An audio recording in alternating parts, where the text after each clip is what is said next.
Todo mundo sentando.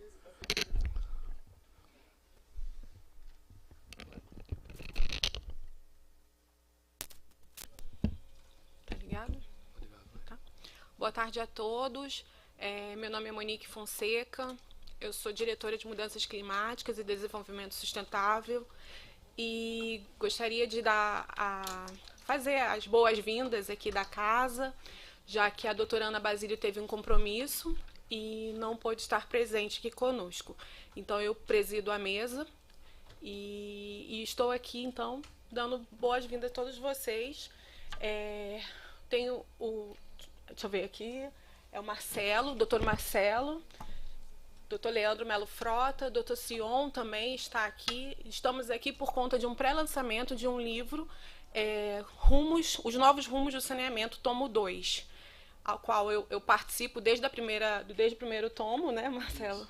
E é com muito orgulho que eu participei também do segundo, eu sou autora também do segundo, desse pré-lançamento, né, desse segundo livro, e que fala de um tema muito importante, que é a questão do saneamento básico, né? Infelizmente, nós temos aí índices absurdos por conta da falta de saneamento, mas que dentro do livro a gente vai ter as palestras aqui ainda hoje, então serão faladas. Então eu não vou me demorar muito e passo a palavra para o doutor Leandro Melo Frota, que é o nosso conselheiro aqui da casa.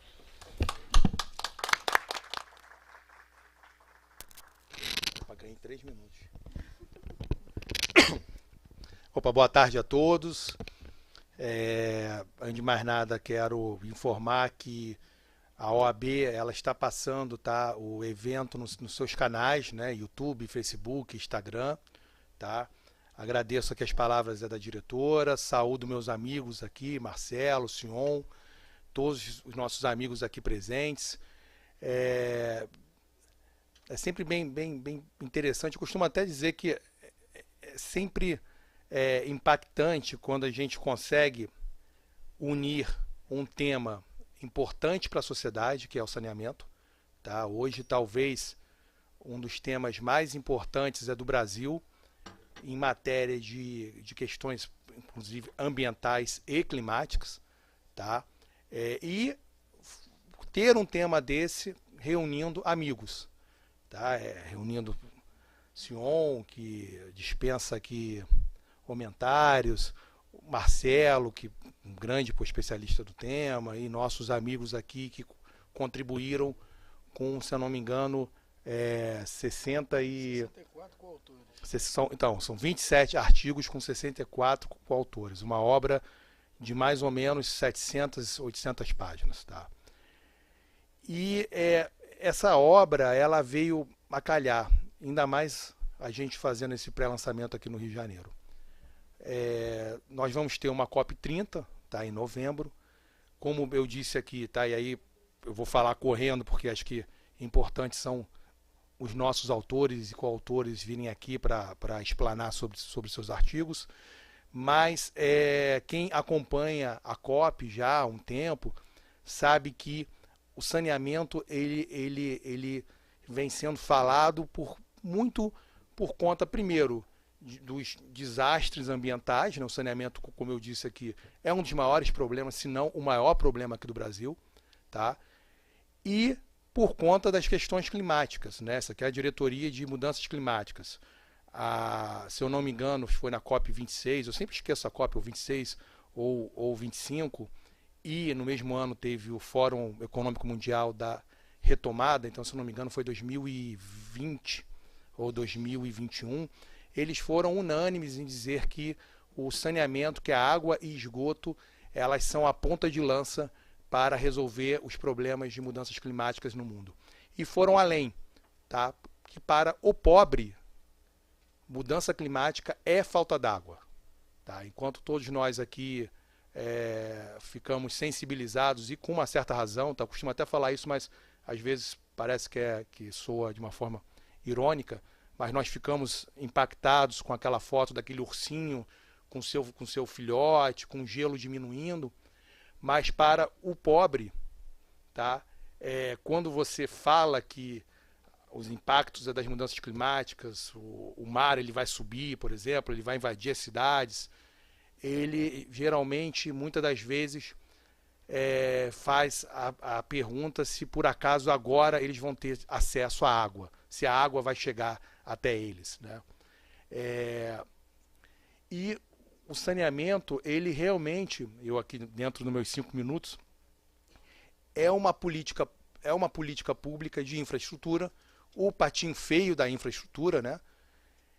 Que realmente impacta diretamente a vida das pessoas. Tá? Falar de saneamento, antes de mais nada, é falar de direitos humanos, antes de mais nada, é falar de meio ambiente, em que pese, senhor, que os grandes livros de direito ambiental esquecem que saneamento faz parte do direito ambiental.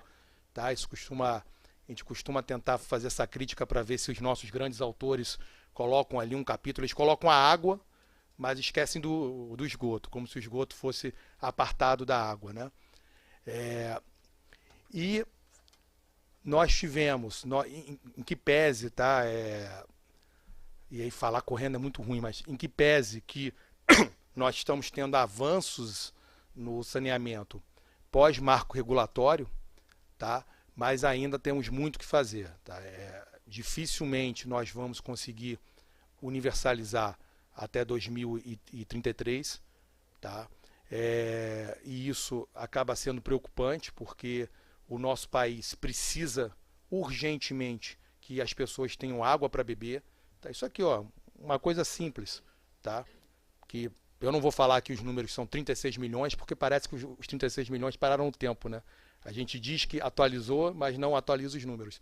Mas temos aí quase um Uruguai sem água tratada, e temos aí quase metade de um Brasil sem esgoto tratado. Então isso aí um país que discute, por exemplo, o 5G, o país que discute uma alta tecnologia, ainda é um país medieval quando olha para o saneamento. Então esse livro ele veio a calhar, eu tenho certeza que é uma obra que vai impactar muito, tá? Fico muito feliz e aí agradeço tanto ao Marcelo quanto ao Sion por ter me convidado para ser ordenador. Desejo aqui a todos, tá, que tenham um ótimo dia, que as palestras sejam excelentes. A advocacia espera isso, a OAB espera isso, tá? E estamos aqui para, Marcelo, tentar ajudar e tentar ver se, como a sociedade civil, como a maior entidade das Américas, que a gente, né, tente utilizar a nossa força para impulsionar um pouquinho a universalização da água e do esgoto aqui no nosso país. Obrigado, gente.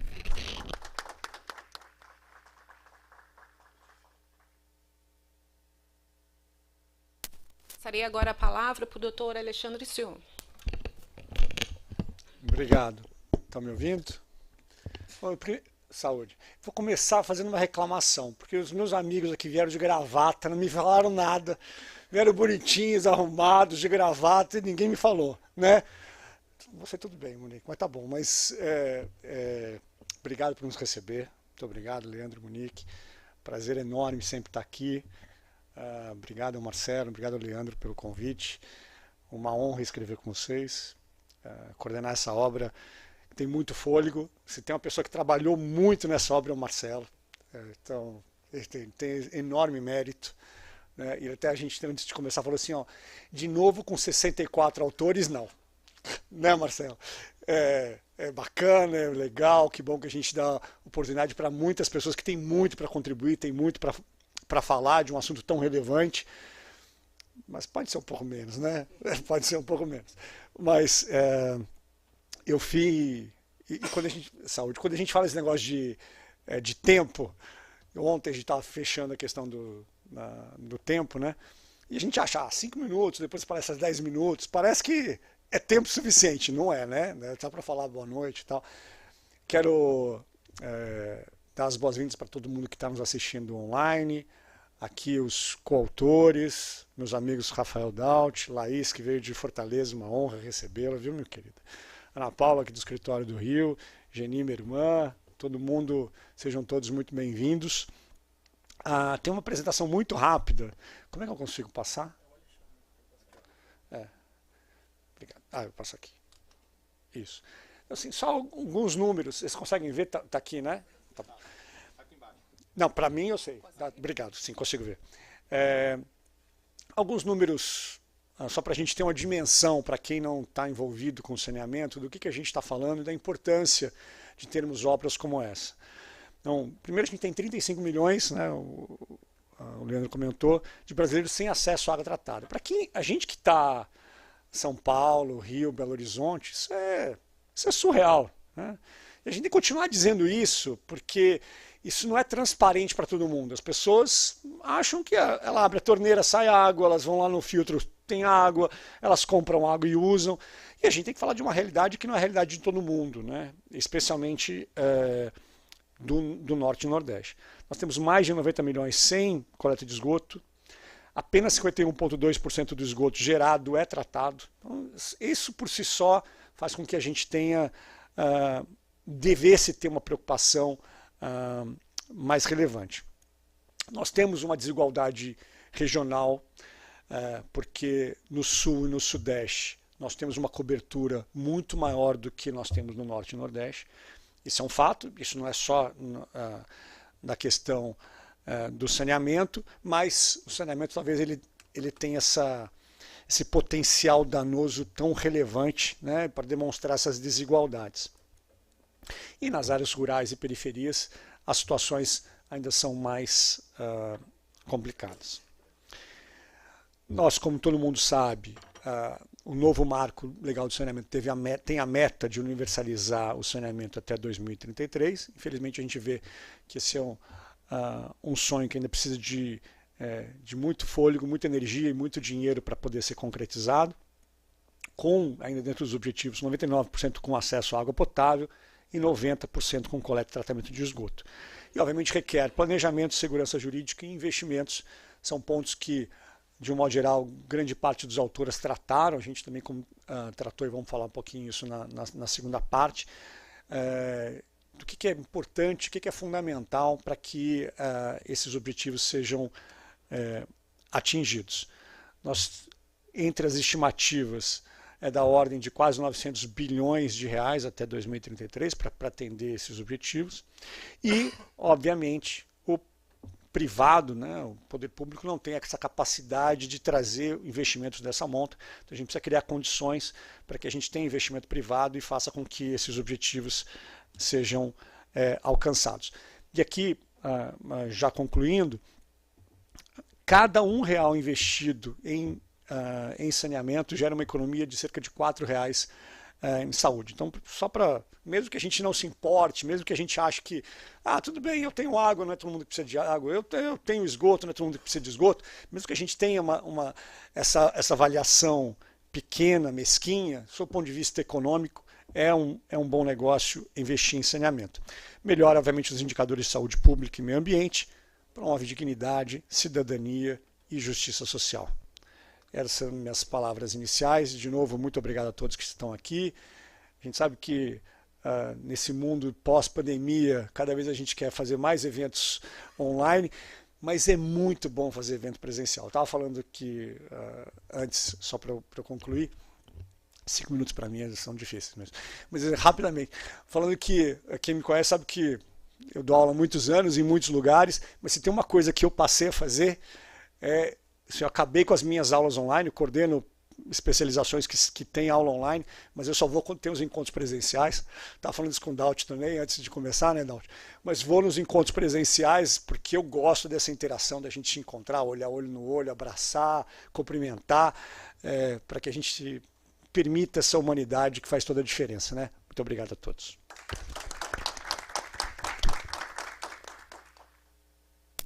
Palavra agora para o Dr. Marcelo. Bom, primeiramente, boa tarde a todos. Gostaria de agradecer o convite aqui da Diretoria de Mudanças Climáticas e Sustentabilidade Munique, aos meus amigos Leandro Frota e Alexandre Sion, que coordenaram o livro comigo, que esse livro realmente, com 64 coautores, não foi moleza. E agradeço também o público presente aqui, a todos, estou vendo vários coautores aqui presentes, pessoal, turma da SEDAI lá também, Obrigado pela presença. Né? E também quem está online no YouTube. É que ninguém sabe, mas cabe um livro só para falar dos bastidores do livro. É verdade, é verdade. Vou tentar ser um pouquinho rápido aqui, até porque eu já vou emendar, como eu já sou o primeiro palestrante, eu ganho um pouquinho mais de tempo, né? Mas a ideia do livro, quando a gente chamou, né, começou a chamar todo mundo para escrever, a ideia era trazer um panorama da regionalização do saneamento no Brasil, porque a gente vê que a conta vem a conta gota ali a regionalização. Então a gente tem um prazo até dezembro de 2025 para concluir a regionalização.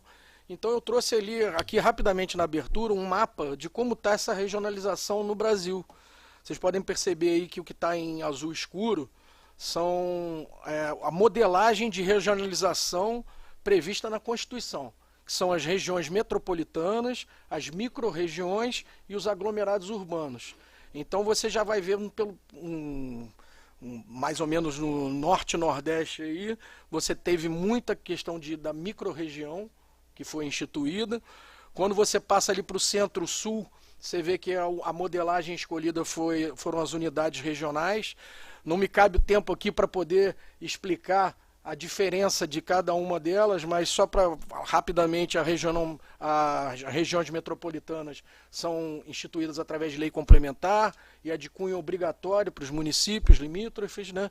Já a unidade regional básica de saneamento, ela não é prevista por lei ordinária e você pode fazer também de forma facultativa. Depois o nosso amigo Douglas aqui, que é coautor, também já escreveu sobre o tema, vai poder explicar melhor se quiser na palestra dele. Mas a ideia era trazer mais ou menos um panorama. A gente pode ver aqui também que tem duas exceções, Amapá e Rio de Janeiro, que foram regionalizações feitas antes do marco legal de saneamento. Então você ainda não tinha a legislação ainda prevendo sobre essa modelagem, mas são dois estados que saíram na vanguarda. Eu tive a oportunidade lá de 2013, quando eu ainda estava fazendo mestrado ainda com o Marcos Juruena, falecido Marcos Juruena, nosso mestre, né? Juruena, ele falava para mim, Marcelo, olha, você tem que escrever sobre isso daí, essa questão da regionalização, barará. Enfim, já tem muito tempo isso daí, eu não posso falar daqui da minha idade, né? Mas a ideia foi que dividir, né, os segmentos do saneamento em upstream, downstream. Até no meu livro lá de 2017 eu falo do segmento midstream, mas Rio de Janeiro não optou por essa divisão, mas a ideia é que Amapá e Rio de Janeiro seguiram essa divisão. Essa divisão é de suma importância, porque assim, a gente tem a SEDAI hoje como uma produtora de água. Ela fica nos 3 primeiros segmentos do ciclo, digamos assim, do saneamento, que é a captação, adução e tratamento de água, né? E você tem a distribuição que é feita por concessionárias hoje. No Rio de Janeiro saiu na frente, dividindo em 4 blocos regionais, né? Na verdade, os blocos regionais também é uma previsão do marco legal do saneamento, só que a gente é a maior concessão do país. Aqui é do Rio de Janeiro, foi também um lead case para todos os demais estados, né, que apesar de não seguirem, né, a modelagem imposta pelo Rio de Janeiro, ela trouxe, assim, digamos assim, espelhou, suscitou várias batalhas jurídicas aqui no estado do Rio de Janeiro que foram trazendo o norte do que ser feito na regionalização no país inteiro.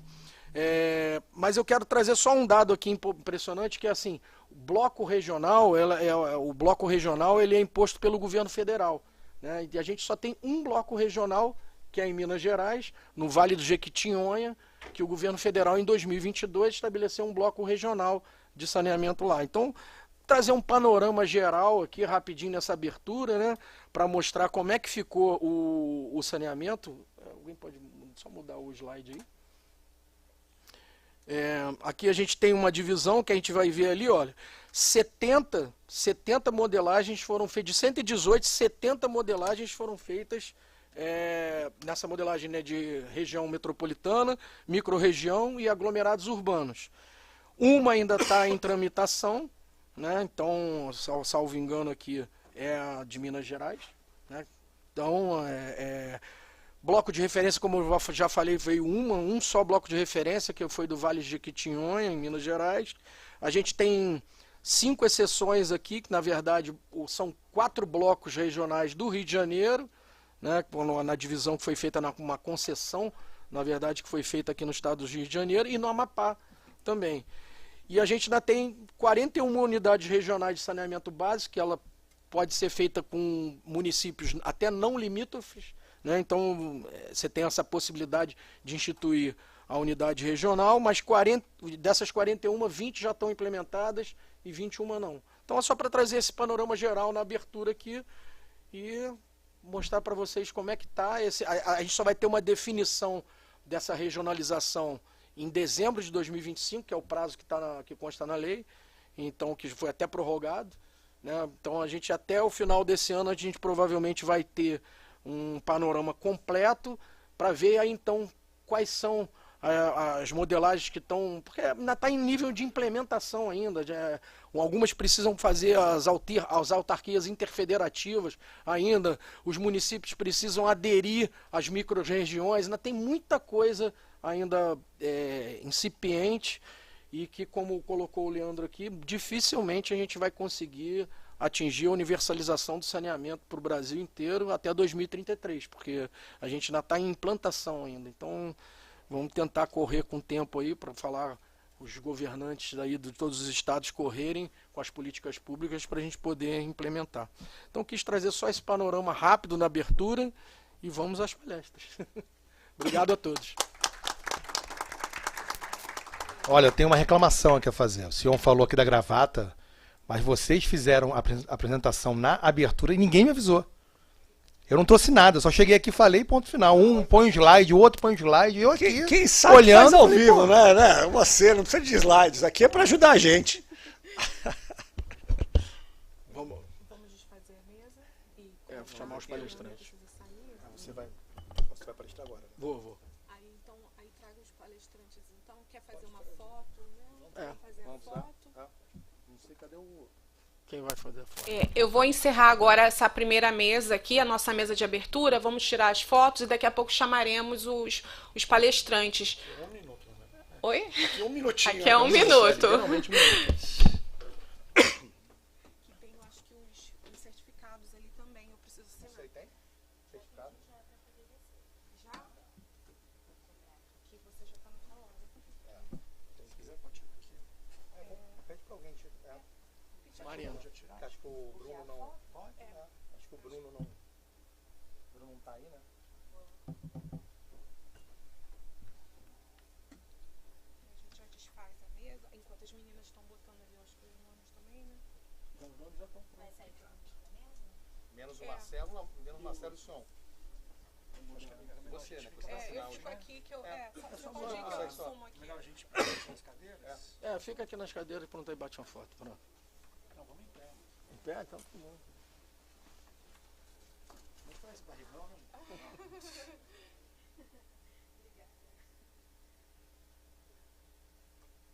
Pode tirar em pé? Posso? Você pode me comprar 2 vezes, né? Você pediu uma foto ou várias, né? Pode dizer. Eu já tem um profissional. Agora aqui. sim, pô. Peraí, que agora a gente ficou Agora? risco, né? Porque olha para um lado, olha para o outro, ao mesmo tempo.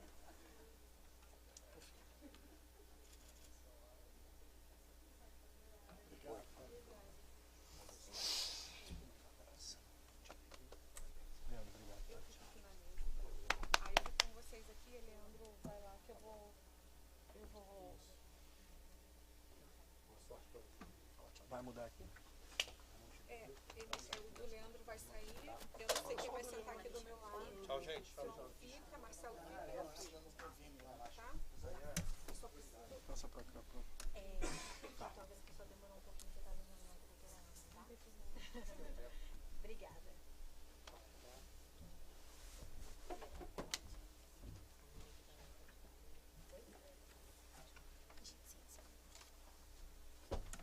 Avisei, tá?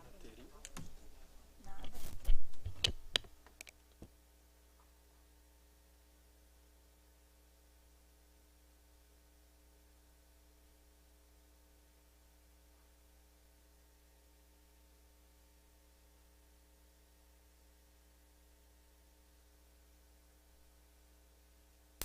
Aguardar só um minutinho, que a presidente da mesa foi ao toalete.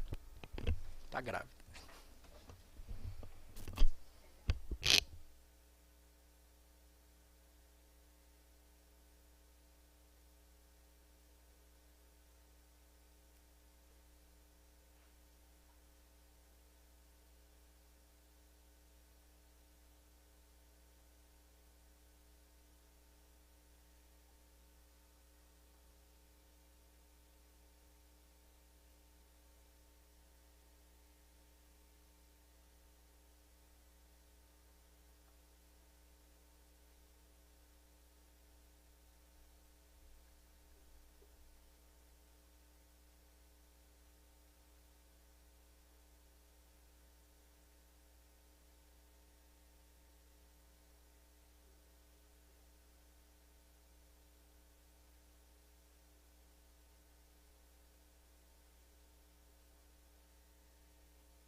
Por favor, quem for compor aqui a mesa já pode subir.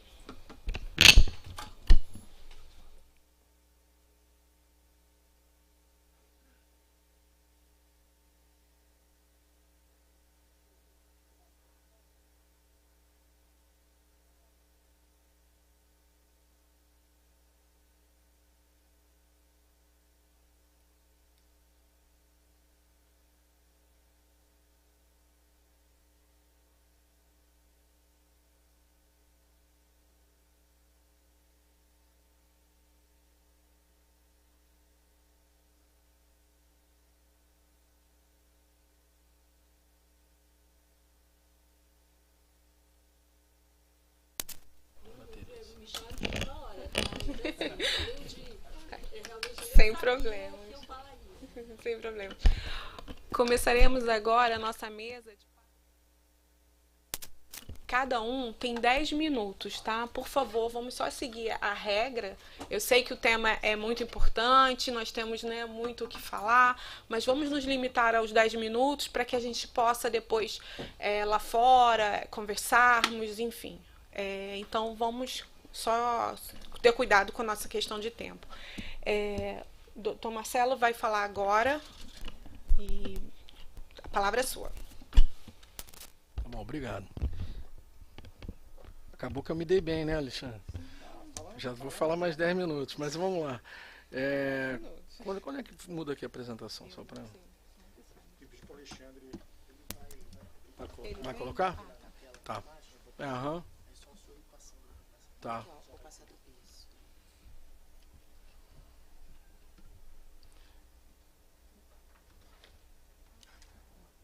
Como é que muda aqui? Não tá mudando. Ah, mudou. Bom, continuando aqui, como a gente estava falando sobre a questão de regionalização, me coube, entre os temas que a gente colocou no livro, né, nos Novos Rumos de Saneamento, tomo 2, me coube o tema do Ceará, que escrevi junto aqui com a Marina, cadê ela? Não está aqui, presente, junto também com o professor Manuel Peixinho e com o Luiz Alóquio. Então a gente colocou a ideia de falar um pouquinho sobre Ceará, porque o Ceará sempre foi um estado que inovou nas questões de saneamento. Então a ideia de falar um pouquinho sobre a regionalização do Ceará, e aí só falando um pouquinho aqui como antes da gente pensar em escrever o livro, o edital trazia que cada artigo ia trazer uma história, um histórico sobre o saneamento de cada estado, né, como se desenvolveu o saneamento em cada estado do Brasil, e também trazer como é que andava a regionalização para cada estado. Então, assim, é uma obra que tem caráter nacional, a ideia é trazer um panorama geral do Brasil sobre a questão de regionalização, mas também trazer um histórico de como se desenvolveu o saneamento em cada estado, né? Então, em relação ao tema do Ceará, eu vou ser rápido aqui para poder todos os palestrantes falarem, também já falei um pouquinho na abertura. O Ceará, como eu tive a oportunidade de escrever no tomo 1 dos novos rumos de saneamento, a gente fez uma classificação lá de saneamento 1.0 até saneamento 5.0, né? A Tereza está aqui do lado também, a gente fez essa palestra junto aqui também, aqui nessa casa, aqui na OAB. E a classificação que a gente fez naquela época do livro é só mostrando que a infraestrutura, como é que era feita a infraestrutura do saneamento desde os primórdios, desde a época antes do descobrimento do Brasil, desde dos primatas, os indígenas, como é que eles faziam para fazer o abastecimento de água próprio, né? Então essa classificação chega até o saneamento 5.0, não vou entrar nessa questão aqui, mas só para falar que o Ceará é um estado que desenvolveu todas essas etapas de classificação de saneamento, antes da descoberta do Brasil, antes de 1500, né? A gente já tinha lá os indígenas também fazendo os reservatórios de água deles aqui, e depois, ao longo do tempo, a gente trouxe no artigo do Ceará, mostrando que os primeiros poços artesianos que foram perfurados, aqui vai um spoiler aqui, que aqui no Rio de Janeiro foi em 1565, mas no Ceará só aconteceu em 1810. Então, em 1810 foi o primeiro poço artesiano perfurado, em 1817 o primeiro chafariz, que você tinha os poços perfurados e tinha os chafarizes para alimentar a população ia buscar água nesses chafarizes. Então, e somente em 1913, olha a distância que o Ceará, o estado do Ceará, começou a fazer água encanada, trazer o encanamento para as residências das pessoas. Então, para vocês verem que a evolução do saneamento em cada estado, e provavelmente é assim em todos os outros estados que foram escritos, já tive a oportunidade de ler as minutas que todo mundo enviou, então a evolução do saneamento nesse histórico ela é muito complexa, muito devagar, mas finalmente o marco regulatório de saneamento trouxe a regionalização como uma ideia de trazer uma economia maior de escala na prestação de serviço, seja direta ou seja indireta, e o Ceará conseguiu, assim como todos os estados brasileiros já têm as leis aprovadas sobre a regionalização em cada estado, e aqui no Ceará não foi diferente. Esse mapa aqui traz que o Ceará ele dividiu as suas regiões em micro-regiões de saneamento, né? Então a gente tem ali basicamente a oeste, a centro-oeste e a sul, trazendo quantidade de municípios que foi calculado, teve um estudo para se fazer o cálculo de quantos municípios envolver cada microrregião, para saber se atenderia também aos valores das tarifas, né? Então tem todo um estudo por trás dessa criação das microrregiões, mas a ideia aí, o que está em amarelo ali também, é que o estado do Ceará, assim como eu falei aqui, foi um dos estados pioneiros, né? Ele antecipou essa regionalização fazendo PPP de esgotamento sanitário.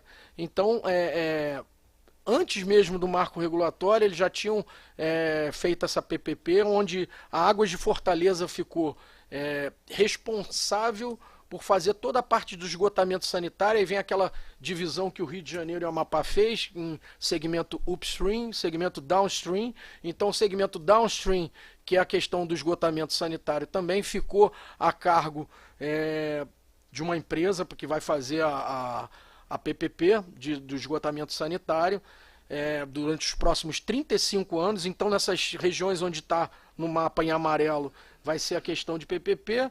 Agora, tem uma coisa importante, inovadora no Ceará, o Leandro já foi embora aqui, mas ele comentou que era difícil da gente conseguir até obter acesso à água, né?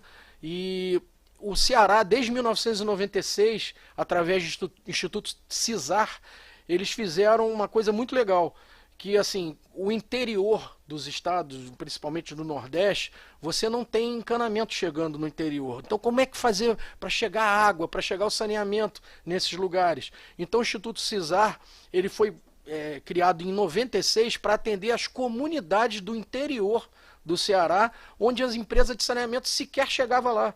Então, isso foi dado uma autorização, uma espécie de autorização para esse instituto que é privado, né, para fazer pequenos sistemas de abastecimento de água. O que é isso? Você perfura um poço artesiano, tem água salobra dentro do poço artesiano, você faz uma mini dessalinização dessa água salobra, os componentes dela são menores do que a água do mar, então você hoje a tecnologia consegue fazer isso, mas foi inovador porque desde 1996 já estava inovando em tentar trazer acesso à água. Que isso é que é o mais importante, as pessoas não tinham nem acesso, tinham que andar quilômetros para conseguir botar água na bacia, e aí vem aquela classificação que eu falei lá, o saneamento 1.0, 2.0, a gente ainda vive no interior do país ainda com esse tipo de sistema.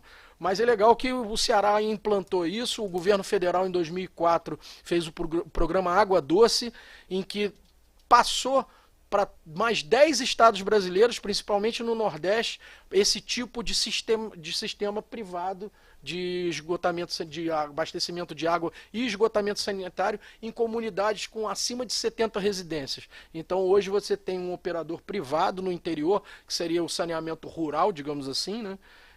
Que é interessante, a gente trouxe isso no artigo também. E o mais importante que eu acho que assim, é inovador, já estou terminando aqui, encerrando, o mais inovador de tudo é que no estado do Ceará agora tem um programa chamado Programa Dessal, que eu acho que isso é importante para todos os estados brasileiros que estejam no litoral do país. É um programa de dessalinização que vai trazer, por exemplo, a SEDAI, como a gente falou aqui, ela atua no segmento upstream, fazendo a produção de água. Então, para evitar... A gente está aqui na diretoria de mudanças climáticas para evitar uma escassez de recursos hídricos, como já ocorreu em São Paulo, como já ocorreu em Minas, como já ocorreu aqui no Rio de Janeiro. Esse programa de dessalinização vai ser a primeira planta de abastecimento de água de dessalinização, vai ser feito na Praia do Futuro, no Ceará. Foi feita uma PPP também, que a Águas de Fortaleza ganhou essa PPP, então ela vai construir essa usina na Praia do Futuro e, se Deus quiser, a gente vai ter a dessalinização dessa água do mar transformada em água potável. Isso vai ser um ganho de escala tremendo para o Brasil, e a gente espera, assim, a dessalinização ela já acontece em mais de 150 países no mundo inteiro, principalmente Oriente Médio, Arábia Saudita, Norte da África, e temos também o pioneiro, né, aqui no Brasil foi na Ilha Fernando de Noronha, que a gente fez o Brasil, né? O Brasil fez a dessalinização, uma usina, uma pequena usina lá para dessalinizar a água do mar. Então hoje você tem em Fernando de Noronha uma água potável, boa, que isso é distribuído inclusive para todos os turistas lá. Aliás, o preço é caro lá na Fernando de Noronha. Mas isso daí também foi uma inovação feita no Brasil, conforme aconteceu na Ilha da Madeira, em Portugal. A gente teve a oportunidade de estar lá em Portugal, né, Sion? E aí, na Ilha da Madeira foi a pioneira nessa dessalinização, teve uma usina de dessalinização na Ilha da Madeira, e que foi pioneira na Europa, e o Brasil tentou... não copiar, mas, digamos assim, trazer esse sistema para cá, para o Brasil, para Fernando de Noronha, e agora nós teremos também, se Deus quiser, essa primeira planta de dessalinização na Praia do Futuro, no Ceará, e só falando também que tem já uma em Vitória, pela ArcelorMittal, já está fazendo uma usina também em Vitória. Então, se Deus quiser, a gente tem um campo muito grande. A SEDAI também, né, aqui sendo produtora de água, se Deus quiser, pode fazer essa produção no futuro bem próximo aqui para o Rio de Janeiro.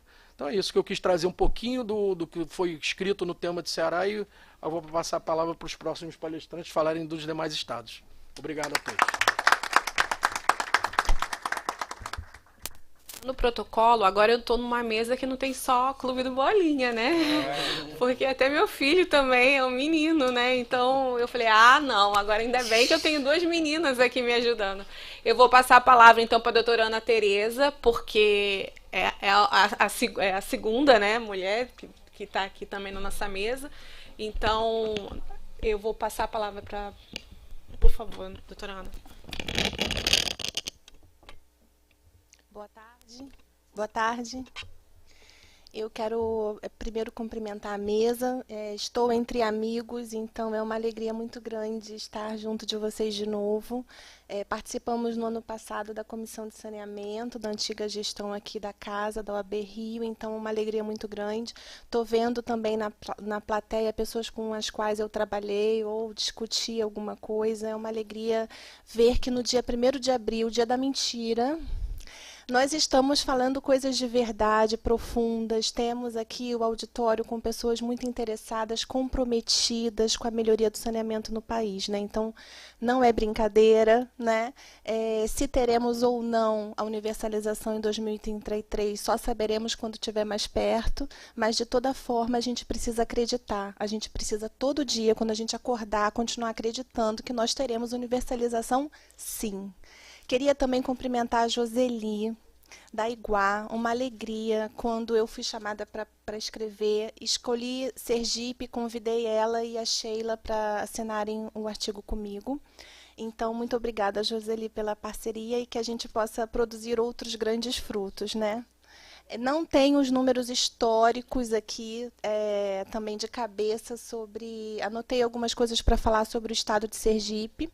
Escolhi Sergipe por 2 motivos, né? Eu sou órfã, fui criada com a ajuda de uma tia, que era colega de faculdade da minha mãe, e ela é de Sergipe, então eu pensei nela quando estavam escolhendo os artigos, e também porque a modelagem de Sergipe, a nova concessão parcial, né, dos serviços de distribuição de água e de esgotamento sanitário de Sergipe, recém-leiloado, licitado, e o vencedor foi a Iguá, foi inspirada na modelagem do Rio, né? Então, aqui no Rio de Janeiro, assim como agora nós teremos em breve em Sergipe, uma concessão parcial. A DESO, antiga concessionária histórica, que representa a SEDAI aqui do Rio de Janeiro, vai continuar produzindo água, lá responsável pela água, com exceção de 2 municípios, e todo o resto... tanto a distribuição da água quanto o esgotamento sanitário vão passar para a nova concessionária. O contrato foi assinado em dezembro, né, Joseli? Deixa eu ver se eu erro, se eu estou certinha. Foi assinado dia 18 de dezembro, o novo contrato de concessão lá de Sergipe, e eles estão em operação assistida, né, os dois, o antigo concessionário e o novo, trabalhando, e a previsão é que a operação assistida se encerre em 180 dias, que dá mais ou menos 6 meses, né? Então, até junho, nós teremos a Iguá já com a chave, né, da porteira lá, já inaugurando uma nova fase do saneamento no estado de Sergipe. Trazendo alguns números aqui para vocês, aí eu vou ler. Sergipe é o menor estado, o estado de menor extensão territorial, e enfrenta grandes desafios. Lá em Sergipe, quase toda a população tem acesso à água, mas com relação a esgoto, 1/3 só do esgoto é coletado, e 1/3 do esgoto coletado é tratado. Isso significa dizer que a gente tem 70% de esgoto que não é tratado. Isso é muito triste, né, gente? É uma realidade muito difícil. E pensando num estado que tem já bastante desenvolvimento. A única cidade de Sergipe que é mencionado no ranking do saneamento do Trata Brasil é a capital, Aracaju. Em 54 a colocação, né?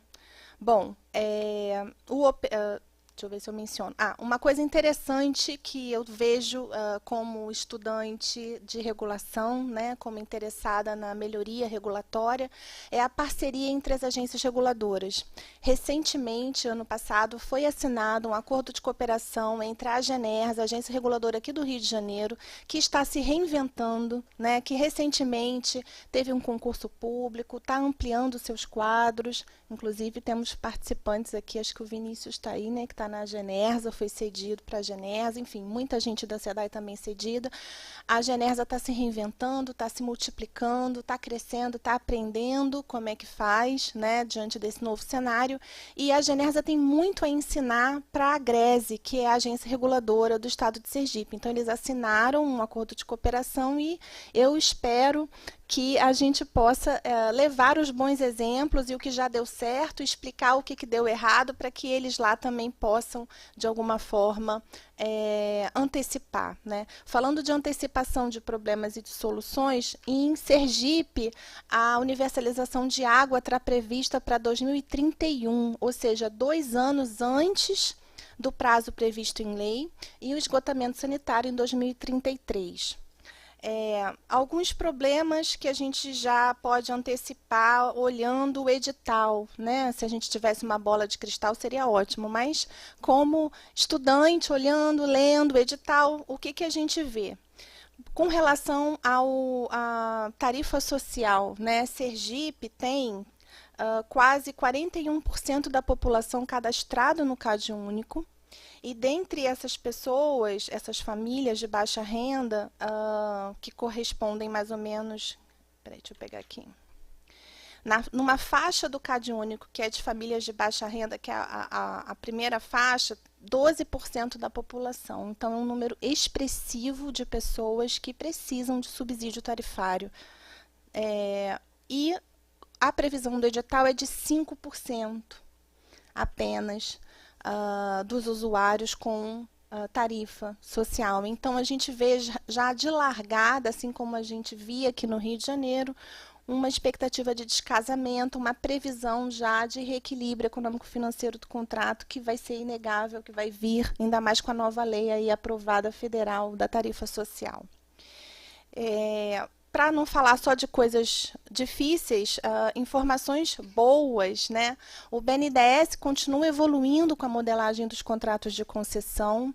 Tudo que foi feito depois do Rio de Janeiro tem alguma diferença. Se a gente comparar os contratos, então, algumas novidades que eu achei muito interessantes, em especial em tempos de mudanças climáticas, né, Monique? Estamos aqui na casa, dentro de uma oportunidade da Diretoria de Mudanças Climáticas, então, o contrato de concessão lá em Sergipe prevê o risco alocado ao concessionário com relação a mudanças climáticas. Isso não constou da matriz de risco dos contratos do Rio de Janeiro.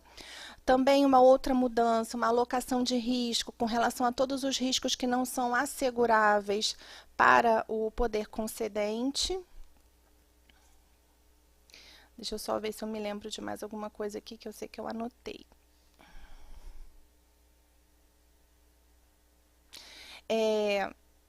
E o que eu achei muito interessante também é que o Trata Brasil tem desenvolvido estudos com relação aos benefícios econômico-financeiros das concessões. Então, o Sion comentou 1:4, né, Sion? Dependendo da situação, esse 1:4 vira 1:12, né? Então, a cada R$1 gasto, retorna para a sociedade um valor bem maior. Com relação lá a Sergipe, estão previstos benefícios que devem alcançar 31 bilhões de reais, sendo 20 bilhões de benefícios diretos, ou seja, renda gerada pelo investimento, pelas atividades de saneamento e impostos recolhidos, e 10,4 bilhões devido à redução das perdas associadas às externalidades. O que é externalidade no saneamento? É quem não consegue trabalhar porque não tem água. É quem não consegue ir para a escola porque não tem água. Isso é uma externalidade. É quem passa mal, fica doente, vai parar, às vezes, no hospital com problemas de saúde relacionados à qualidade da água. Então, nós temos muitas externalidades que presenciamos no dia a dia e muitas vezes estão relacionadas a saneamento e a gente não correlaciona diretamente, a população não correlaciona diretamente. Então, aqui no final da minha fala, já terminando, 1º de abril, eu queria convidar todos aqui dessa sala para continuarem com a esperança, serem portadores da voz, da importância da gente falar sobre água, sobre esgoto, com as pessoas que estão à nossa volta, na nossa casa, no nosso trabalho, os nossos funcionários, os nossos parceiros. Eu falo com relação a saneamento com um motorista de táxi, eu pergunto onde ele mora, qual é o prestador de serviço, se ele está feliz, se ele sabe que ele pode reclamar, que tem uma ouvidoria na Genersa que ouve a reclamação, né? Muita gente não sabe, então eu falo, olha, tem um 0800, tem um e-mail, manda um e-mail. Você já leu sua conta de água? Quem aqui já viu a conta de água? Leu a conta? Quem mora em prédio não olha, quem olha é o síndico, não é? É muito importante, gente, a gente olhar a nossa conta de água. Olha, eu vou falar uma coisa para vocês, trabalhando com regulação há 15 anos, eu tomei um caldo de gás ano passado, eu me mudei e estava pagando a conta e não estava olhando. Minha conta variou de 200 para 900 reais e eu não percebia, louca, trabalhando igual uma louca. E eu estava com um vazamento há 5 meses na minha residência. Olha que absurdo. Eu moro com 2 crianças, né? Podia ter acontecido, inclusive, um acidente. Então, gente, às vezes a gente toma um susto com a conta de água, muitas vezes a culpa não é da concessionária, né? Pode ter um gato do vizinho, vizinho é amigo, mas faz gato também. Olha, tem coleguinha, tem gato na Zona Sul, tá, gente? Tem gato em lugares muito caros. Então, não tem gato só em área de vulnerabilidade, hashtag fica a dica. E é muito importante que a gente tenha uma consciência de colaboração, então que nós sejamos colaboradores dos novos prestadores de serviço, que a gente possa sempre pensar que todos nós podemos fazer um pouquinho e a OAB, representando aqui a sociedade civil e a comunidade dos advogados, que a gente possa fazer a diferença. Todos convocados, convidados a participarem não só dos próximos assuntos, mas dos próximos livros. E termino com uma provocação, porque eu já vou provocá-los para que a gente tenha o tomo 3, com mais de 60 autores, para que a gente possa falar de problemas, teses e, em especial, jurisprudência. Está surgindo muita coisa bacana aí. Os tribunais, TJ aqui, RJ, está louco com as demandas, que subiram 300% com as novas concessionárias. Eu estou esperando ver o que vai acontecer com o TJ lá de Sergipe, mas vamos lá, vamos para o tomo 3, 4, 5, vamos falar de saneamento, gente. Beijo, muito obrigada.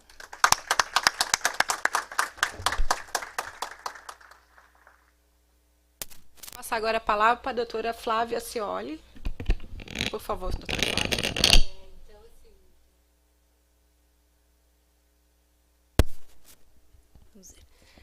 Primeiro agradecer a essa mesa, né, tão ilustre, a Ana Tereza, que eu conheço já faz muito tempo, a todos vocês, né, por esse convite, super em cima da hora. Então, assim, eu não tive tempo de preparar nenhuma apresentação, porque eu soube que eu ia falar quando eu cheguei aqui.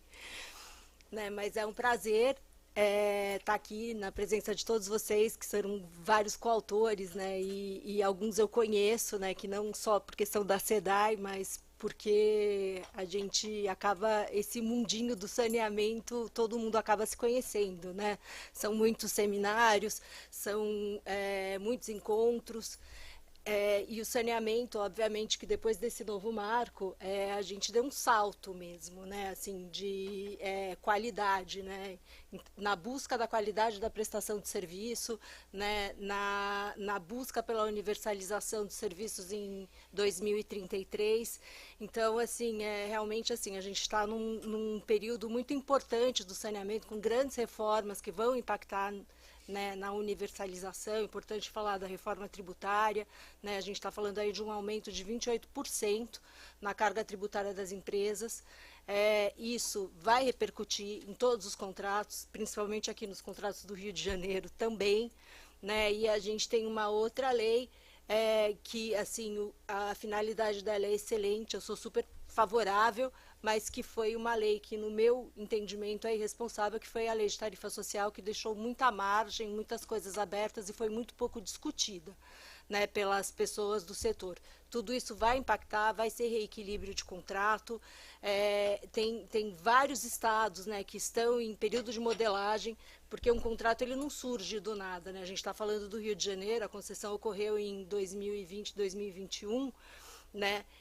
Só que assim, começou lá atrás, começou em 2014, 2015, então começaram a construir, né, toda aquela governança prévia, né, como que passa os poderes para o Estado, todas as ações judiciais que tiveram, principalmente do município do Rio de Janeiro, que não queria ser concessionado, quer dizer, ele não queria que os serviços dele entrassem nessa concessão, e muito embora ele fosse o mais importante, porque é o que comunga o maior número de pessoas, e o mais interessante, tanto que ele foi compartilhado em 4, né?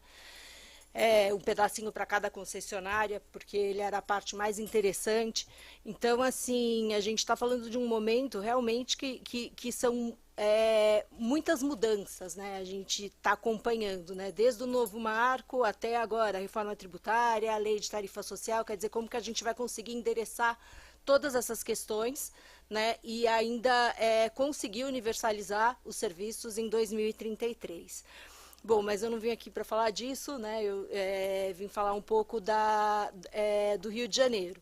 Então, assim, também não vou falar da regionalização, porque eu imagino que a regionalização do Rio de Janeiro vai ser o Douglas que vai falar.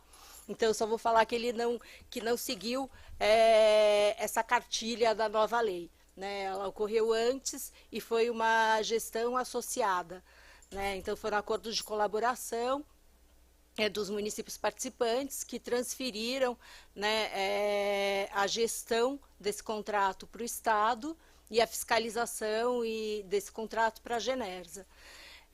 E para isso foi firmado um contrato de produção de água, né, entre a SEDAI, onde ela teria a exclusividade de produzir e vender água para as concessionárias na região metropolitana do Rio de Janeiro, e depois, né, da concessão, um contrato de interdependência entre a SEDAI e cada uma das concessionárias.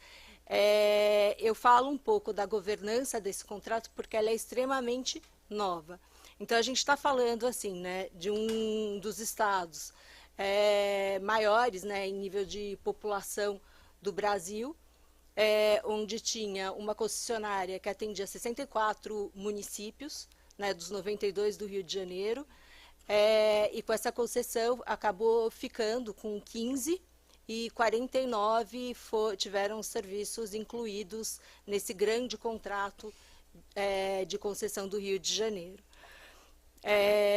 O que assim, realmente foi um marco, né? A gente está falando de mais de 22 bilhões de outorga, 35 bilhões de investimentos ao longo de 35 anos.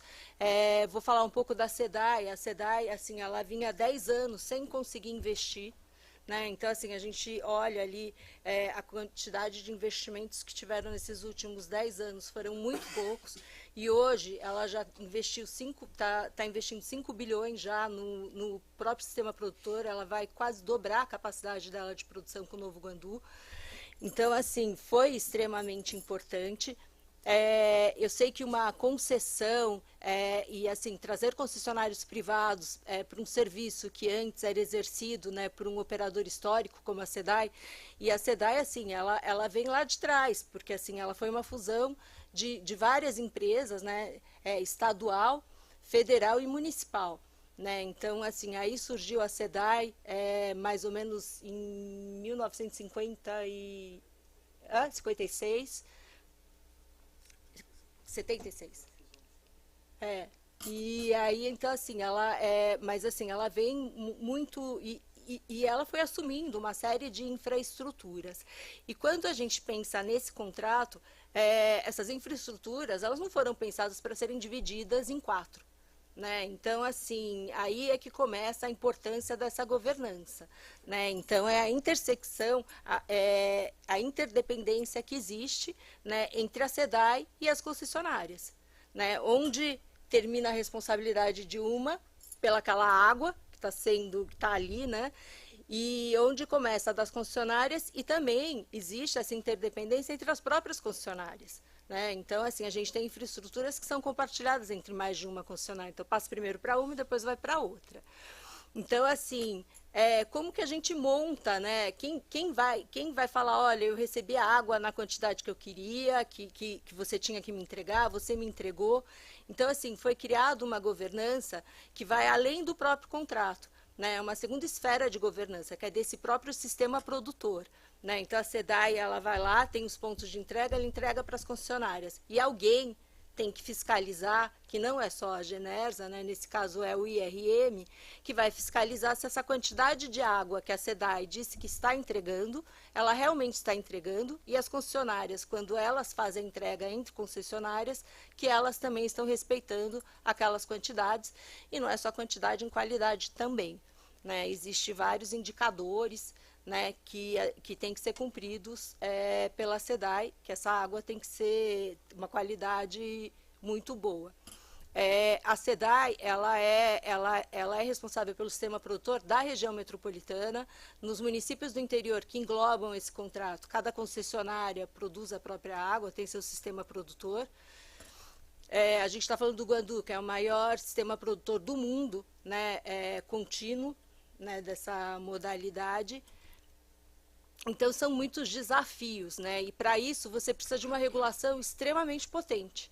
Né? Então, assim, a Genersa, quando todos nós começamos, né, eu fui chamada, né, vim de São Paulo até para entrar ali para formar a área de regulação da SEDAI. Né? A SEDAI ela tinha uma regulação que a grande preocupação dela eram reclamações de usuários.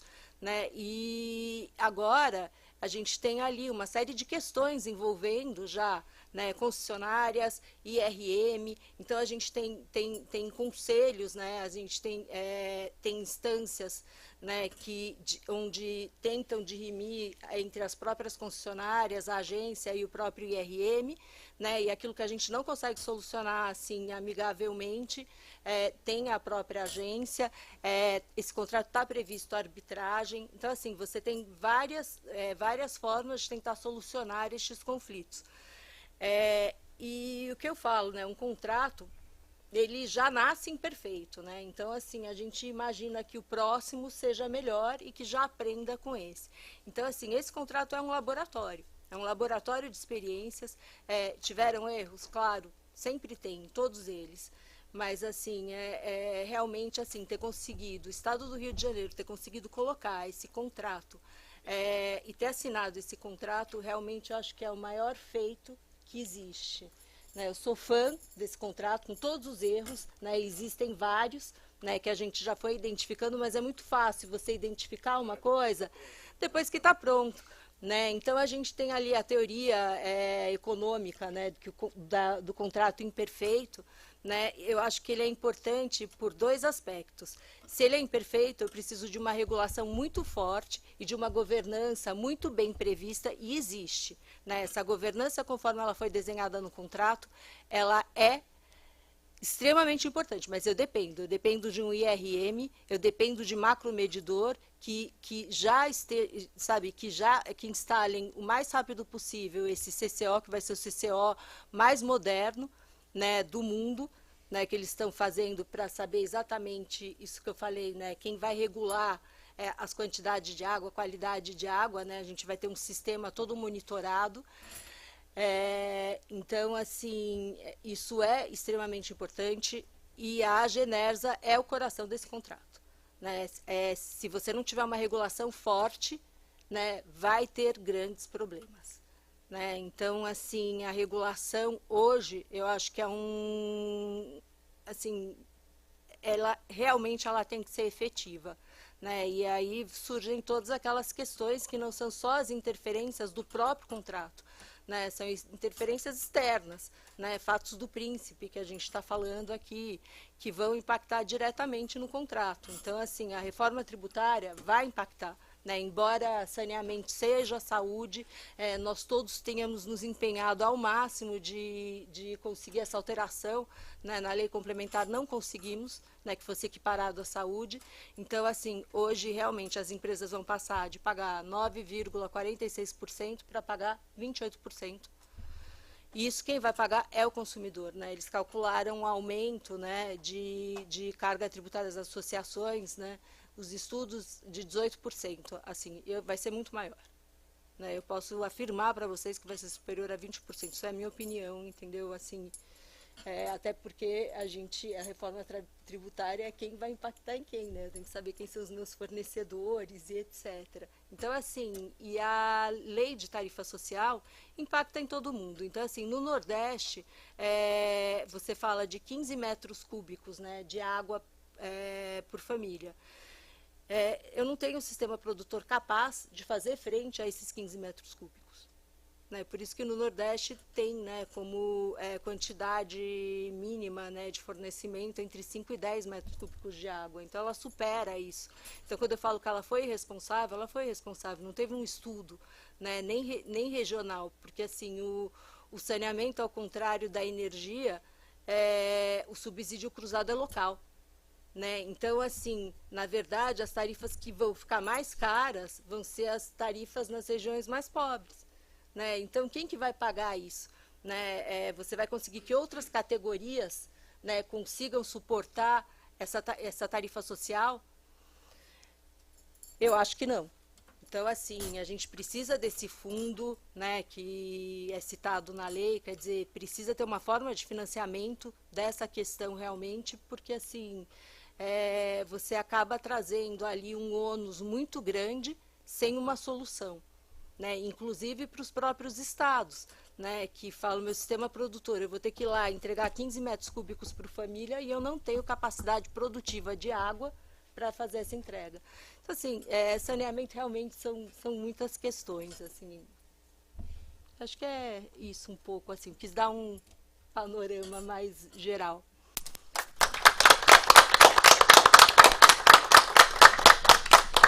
Eu vou passar a palavra agora para o doutor Alexandre Sion, por favor. Obrigado, Monique. Bom, de novo, eu falei na abertura, de novo, obrigado para quem está nos assistindo agora, obrigado por nos receber, Monique. Já agradeci o Leandro também, agradecer os meus colegas coordenadores, o Marcelo, o Leandro que também saiu, todo mundo que está aqui, os coautores. Já falei do Rafael Daut, falo de novo. Minha sobrinha, se a sobrinha não vem assistir, quem é que vem, né? Linda, futura advogada, brilhante. Tiago, Ana Paula, Geni, minha irmã, a Laís saiu. Eu vou falar do Ceará, mas antes eu quero fazer um comentário. O Marcelo falou algumas coisas que eu queria comentar. Uma delas de Portugal, eu tenho a honra de coordenar um programa internacional de saneamento na Universidade Autônoma de Lisboa, em Portugal. Foi lá que eu conheci, participou do programa, o Marcelo. Uma grata alegria, e é por isso, e é só por isso que ele me convidou, porque ele é gentil para eu participar da coordenação com ele. Falo do Ceará, e aí eu tenho que falar dessas duas moças, a minha irmã, a Geni, que é outra, assim, se a irmã não vem assistir, e a Laís. A Laís, que é do Ceará, tem de tudo do Ceará. Então, vocês têm algum problema com o Ceará, vocês podem falar com a Laís. E minha irmã também, apesar de morar no Rio, trouxe a empresa de tecnologia israelense, que é a IDE, que está construindo a planta de dessalinização no Ceará, que minha irmã representa a tecnologia israelense. Eu estava dizendo para a Laís, antes de começar, que eu já tenho 2 viagens marcadas para o Ceará, além das de trabalho, as de prazer, porque foi a última viagem que nós fizemos com meu pai no Ceará. Então eu tenho um carinho muito grande pelo Ceará. Então, para minha alegria, irei mês que vem, irei em junho, e todas as outras vezes que aparecerem, irei com muito prazer. Eu fiz aqui uns comentários. Para eu não esquecer.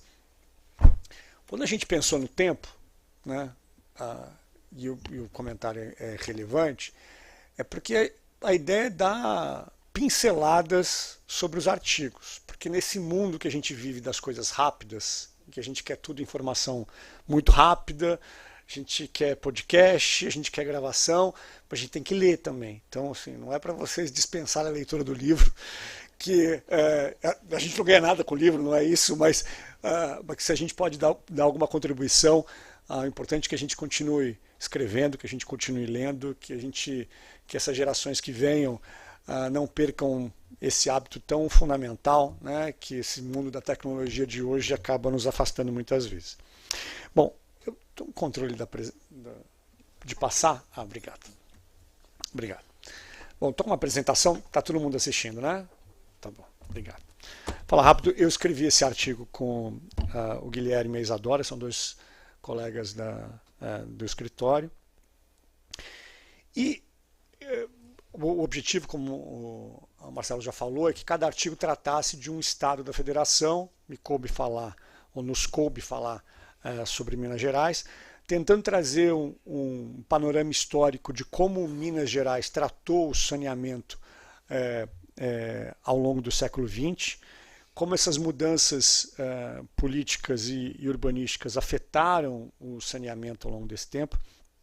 Procuramos trazer aí um contexto histórico do Estado e depois falando de como o marco regulatório do saneamento afetou a legislação em Minas. Aqui tem muito rapidamente alguns pontos importantes. Eu até vou colocar os óculos. Eu perdi meus óculos, fazer um comentário, não pode perder a oportunidade. Fui levar minha mãe, que mora no Rio, ela estava em Belo Horizonte, fui levá-la ao aeroporto, coisa de velho, né? Coloquei a caixinha de óculos na capota do carro e parece até algum lugar, né? Eu já pedi para fazer outro, enquanto isso, esses são óculos de farmácia. Bom, que são práticos, né? Funciona para quem não enxerga. Astigmatismo, né? Aí seria um pior, né? Mas aqui é óculos de velho mesmo. Mas aqui falando rapidamente sobre essa evolução em Minas, com sistemas rudimentares aí no início do século XX e obviamente com uma dependência grande de rios e lagos, a criação da CAGEB em 1910, um marco importante, mas que a gente teve um próximo marco relevante apenas em 63, com a fundação da Comag. Em 74, já com a criação da Copasa. Essa década de 90 até 2000 de modernização dos sistemas e aprovação da Lei Federal 11.445 em 2007, também com reflexos para o panorama em Minas Gerais. A gente tratou, eu não vou falar disso, e até um detalhe interessante é porque o público que está aqui, de um modo geral, a não ser os familiares que vieram carinhosamente me assistir, ou nos assistir, são pessoas envolvidas no saneamento. Mas como a gente está transmitindo ao vivo, certamente a gente tem muitas pessoas que não estão no dia a dia do saneamento. Então, vale dizer para quem tiver interesse, o livro ele não é só de advogados, né, Marcelo? Nós temos profissionais de diversas especialidades, porque o assunto é multifacetado, e é importante dizer que, não só no nosso artigo, mas de outros, teve uma discussão aí sobre as bases legais. A gente acabou discutindo a constitucionalidade, discussões que estão sendo travadas nos tribunais, enfim, tentando trazer isso para dentro do ambiente de Minas Gerais. Aqui alguns pontos importantes sobre o novo marco com uma afetação em Minas. E a gente já falou sobre a questão os objetivos do novo marco, a gente falou sobre isso, obviamente, no livro. Em Minas, a lei acabou impulsionando um plano de regionalização com 7 territórios estratégicos, o Marcelo chegou a comentar isso. Quais são os desafios, que não é só para Minas, mas falta de infraestrutura, dificuldade de implementação e resistência de alguns municípios, né? Lembrando que o modelo até então acabou sendo vedado, né, pela nova lei, e obviamente isso tem um componente político relevante, tem uma pressão grande também para os municípios. Nós tivemos alguns avanços, ainda que ainda esteja longe do necessário, mas o aumento da cobertura de esgotamento sanitário de 76 para 82 e o crescimento das parcerias público-privadas. A gente fala que ao longo do século XX o saneamento em Minas Gerais teve avanços importantes, mas que obviamente ainda enfrenta muitos desafios, especialmente lembrando, né, que Minas é o estado da federação que tem o maior número de municípios, e isso traz, entre várias outras coisas, grandes desafios para além dos grandes centros, né? nosso mineiro que está aqui emprestado para o Rio de Janeiro, não é isso? Então, obviamente, a regionalização pode melhorar a eficiência do serviço, mas depende de um planejamento estratégico e cooperação entre os municípios, que aí envolve também a discussão que a gente trouxe, né, sobre a constitucionalidade e com a decisão do Supremo, enfim, ainda que a gente tenha duas vertentes aí sobre a quem que caiba. E, como eu falei na abertura, acho que é fundamental, além do planejamento, além das políticas públicas, criarmos ambientes seguros para o investimento. A gente falava um pouquinho antes, né, de começar, Vinícius, que no Rio, inclusive, a gente tem uma discussão aí no judiciário, não é só aqui no Rio de Janeiro, né, que certamente acabarão por influenciar os investimentos e a segurança jurídica. Então, são sempre questões de grande monta, de grande complexidade, de muitos interesses legítimos, mas eu acho que o nosso papel, aquele que atua, que opera, além de falar com todo mundo sobre saneamento, de falar carinhosamente sobre saneamento, é que a gente construa um ambiente de segurança para que a gente tenha os investimentos necessários. Eu quero só fazer um comentário. No grupo do escritório, depois da sua palestra, um colega disse assim, mas que história bonita a escolha de Sergipe, né? Por que você escolheu Sergipe? Então, só fazer esse comentário público que fizeram no grupo, eu falei, é verdade, né? Bom, o meu recado aqui, tem meus contatos, meu recado final e passar para a presidente de mesa é que bom que a gente tenha eventos como esse. Organizar evento dá trabalho, organizar livro dá muito trabalho, mas acho que faz parte. Não garanto que a gente vai ter mais do que 60, né, Marcelo?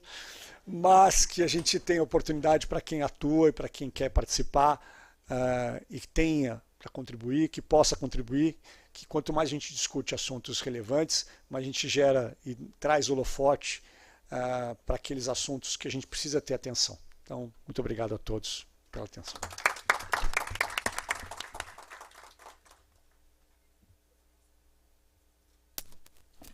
Eu vou passar a palavra para o Dr. Vinícius agora. Obrigado, presidente Monique. Quero inicialmente agradecer pelo convite, né, na figura do Alexandre Sion, do presidente, nosso eterno presidente de comissão da OAB, Leandro Frota, representado aqui pela Monique, e ao Marcelo também. Quero pedir desculpas um pouco pela minha voz, estou me recuperando de um resfriado, justificar ainda a ausência de minha coautora, né, a Ana Beatriz Alcântara. Ela chegou a vir ao Rio, mas ela teve um procedimento cirúrgico de emergência, de apendicite, precisou operar, mas já está tudo bem, graças a Deus, né? Já está de alta, mas a recomendação médica foi para que ela ficasse em repouso, né?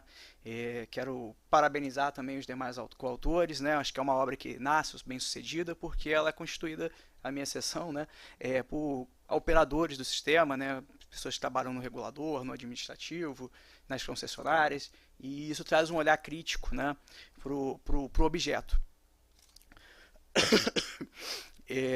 Dizer também que não é a nossa primeira vez juntos, né? A gente participou do primeiro tomo.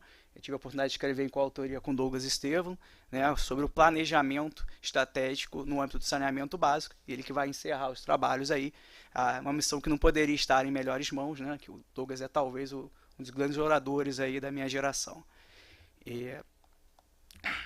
O nosso trabalho a gente escreveu sobre o estado do Pará, né, que é um estado que vive uma complexidade. Por um lado, uma enorme abundância de recursos hídricos, por outro, índices muito defasados em matéria de saneamento básico. Tanto que o projeto que virá a leilão na próxima semana, né, nas próximas semanas, ele traz já um prazo mais alongado, de 40 anos. Né? Acho que é algo que a gente pode se acostumar, já dada que estão na carteira municípios do norte, né, que são mais defasados, que mesmo a capital não tem todo esse filé que a gente costuma ver aí no Sudeste, por exemplo, como é o caso do Rio de Janeiro, que tinha uma capital bastante já coberta.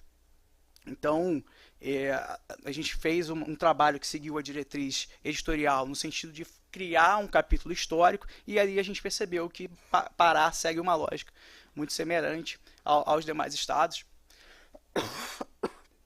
perdão, né, tem ali na sua capital uma concentração dos investimentos e os municípios do interior, a zona rural, um pouco a reboque, né? Perdão. Então, a gente verificou que, salvo controvérsias históricas, em 1800 ali está apontado por alguns historiadores a origem do saneamento básico, né, com chafariz perto do Guarapé Domingues, do então governador Francisco Coutinho, instalou esse chafariz e só que, contudo, só quem poderia utilizar eram os governadores e os capitães generais, né? Veja, a história de saneamento no Brasil é a história da desigualdade brasileira, né? Isso é impressionante. Acho que talvez seja um dos maiores exemplos para a gente verificar a desigualdade. É a desigualdade entre a cidade e o campo, a desigualdade entre a área rica e a área pobre, a desigualdade entre um Estado que tem uma população politicamente mais organizada e aqueles que não tiveram esse privilégio. Então, a gente buscou olhar depois, no segundo momento, fazer uma conceituação da ideia das comunidades ribeirinhas, né, porque esse era o nosso recorte, verificar a interseção entre o saneamento básico, a disponibilidade hídrica para a comunidade tradicional ribeirinha, né. E ali, no segundo momento, a gente analisou o projeto do BNDES e verificou que essa era uma população que não tinha ali um tratamento específico, né. Naquele momento, o projeto ainda estava em consulta pública, mas, contudo, a gente teve aí a continuidade desse desenho na licitação que vai vir à rua nas próximas semanas, né. Vai vir, na verdade, a leilão já. E a justificativa, conversei com um dos responsáveis pelo projeto, foi no sentido de que isso trata de um projeto de natureza urbana. Então, ali não contemplaria naturalmente a comunidade ribeirinha, que tradicionalmente se aloca ali na questão da zona rural. A gente discorda um pouco dessa premissa. A gente entende que o projeto de saneamento ele precisa ser um projeto socioambiental no sentido amplo, e nós fizemos isso aqui no Rio de Janeiro, né? O projeto Rio de Janeiro contempla, por exemplo, áreas não urbanizadas elegíveis, né? Tem uma rúbrica específica para isso. O projeto do Rio de Janeiro contempla a despoluição do complexo lagunar de Jacarepaguá, né? E tudo isso a partir de um arranjo mais amplo, uma percepção de que o projeto de saneamento básico é um projeto socioambiental mais amplo, tanto que é o projeto mais importante da América Latina ainda nesse sentido, pelo menos no século atual, né? Então a gente verificou isso, e uma outra possibilidade seria a questão da destinação de uma parcela da outorga fixa no investimento do saneamento básico da população rural, em especial as comunidades ribeirinhas, né? Então, há diversas ferramentas para que a gente consiga pensar determinadas camadas da população historicamente vulneráveis, historicamente à margem do desenvolvimento, para essa inclusão, né? E o que a gente viu é um projeto que repetiu essa desigualdade. Então, acho que o artigo ele é mais nesse sentido de trazer a comunidade para refletir sobre a necessidade da gente chamar a atenção para essas especificidades regionais. Acho que essa foi uma das principais ideias do livro. E também, principalmente, de quem trabalha na modelagem do projeto, né? Hoje eu trabalho na Agência Reguladora do Estado de Janeiro, mas também faço modelagem privada, em escritório, principalmente no Estado de São Paulo, no chamado varejo, né? Um pouco a parte dessa questão da regionalização. E chamar a atenção para a nossa responsabilidade no sentido de demonstrar para os titulares os benefícios sociais, benefícios políticos, de se pensar um projeto de natureza socioeconômica, de natureza socioambiental mais amplo. Acho que é isso. Obrigado. Hein?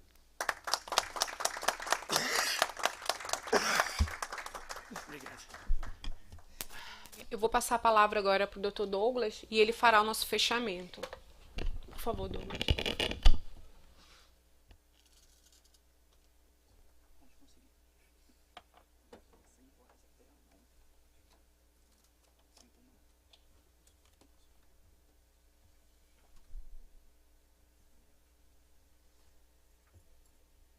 Nossa, que organizado. Ele está cronometrando, tá, gente? Olha. Boa tarde, doutora Monique, figura na qual saúdo as mulheres aqui presentes e todos os demais membros de mesa e também nossos telespectadores. É uma satisfação imensa estar aqui presente, porque em 2021, quando funcionava o museu e doutor Marcelo na autarquia metropolitana, eu sugeri a ele que fizéssemos um livro sobre as experiências estaduais.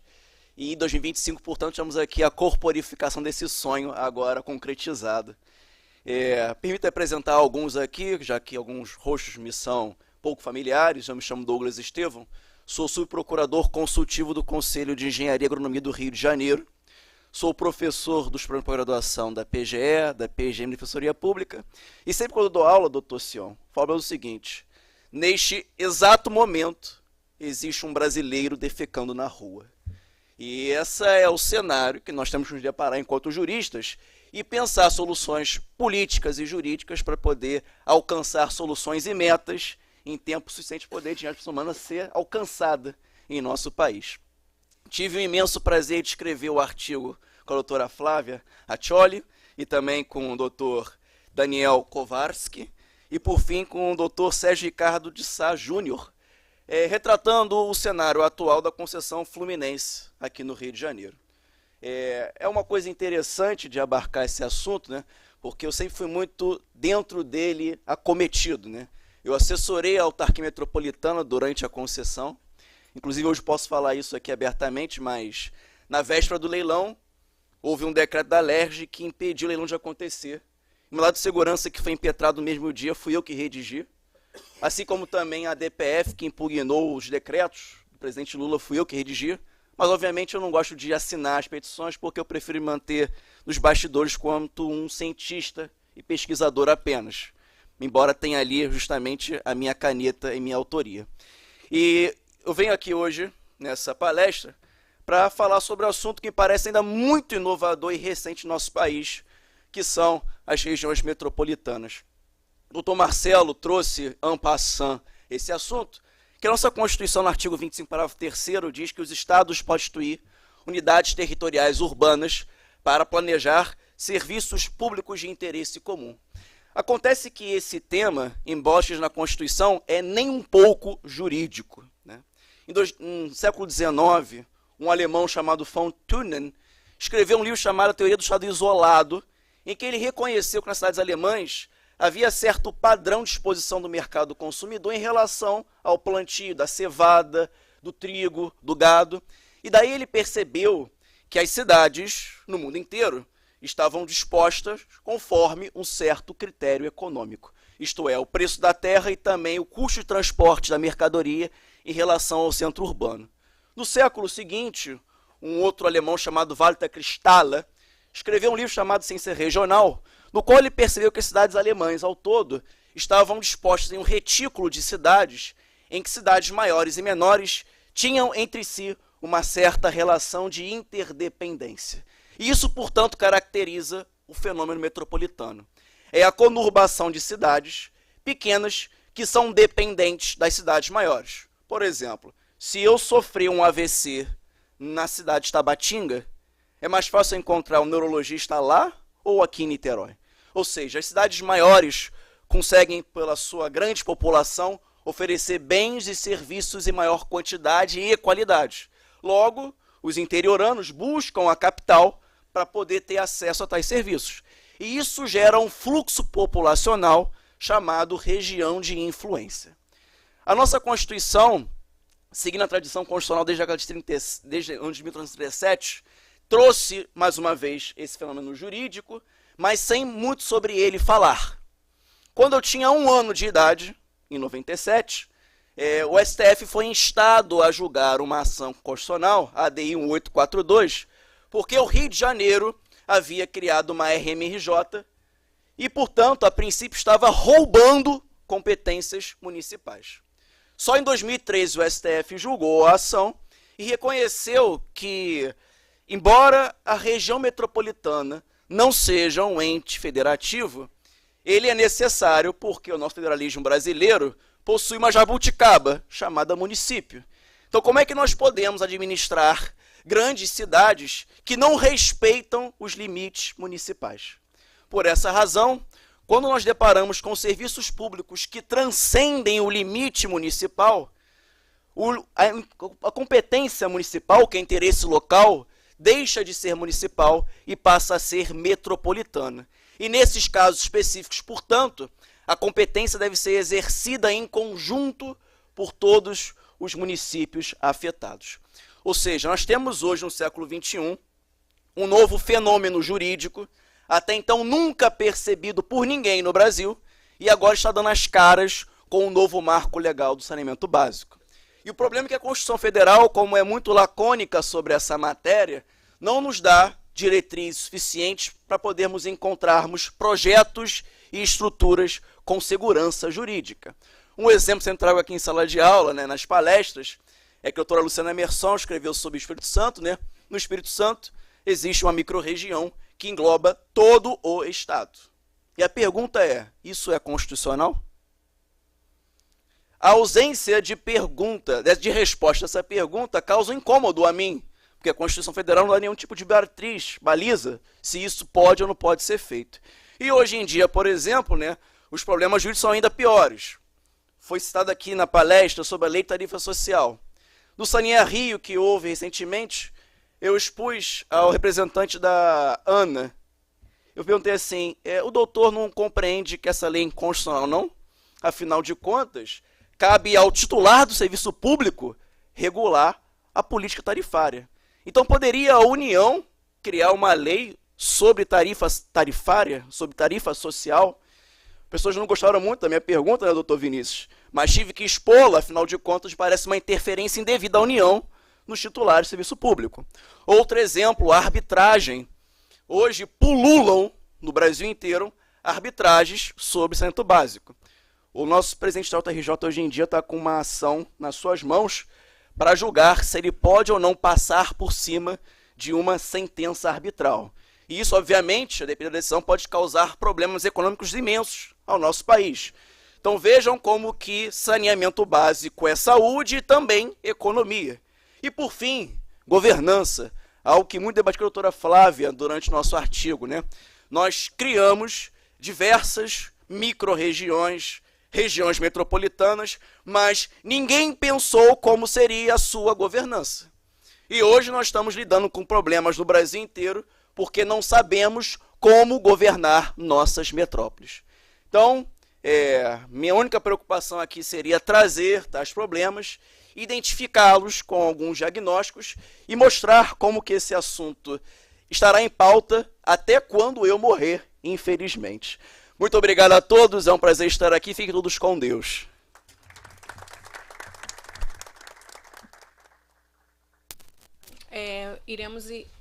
A mesa já se encerra por agora, mas teremos agora, vamos abrir o espaço, né, de 15 minutos para debate. Quem quiser fazer perguntas, enfim, o microfone está aberto e a gente pode continuar são 15 minutos, né? Por favor.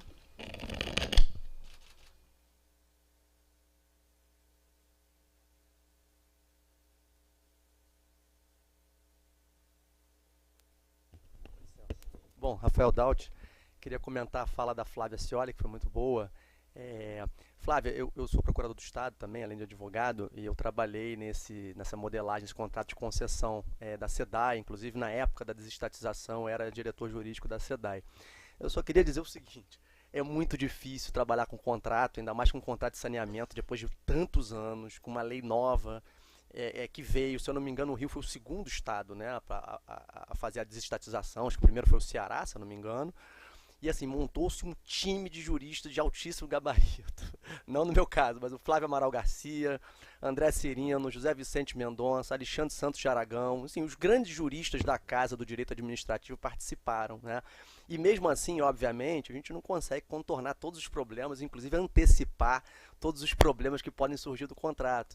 Por isso que eu gosto muito de usar uma expressão do próprio meu colega e amigo Flávio Amaral Garcia, que essas questões de contrato de concessão, você tem uma dupla regulação, uma regulação por contrato e uma regulação por agência, né?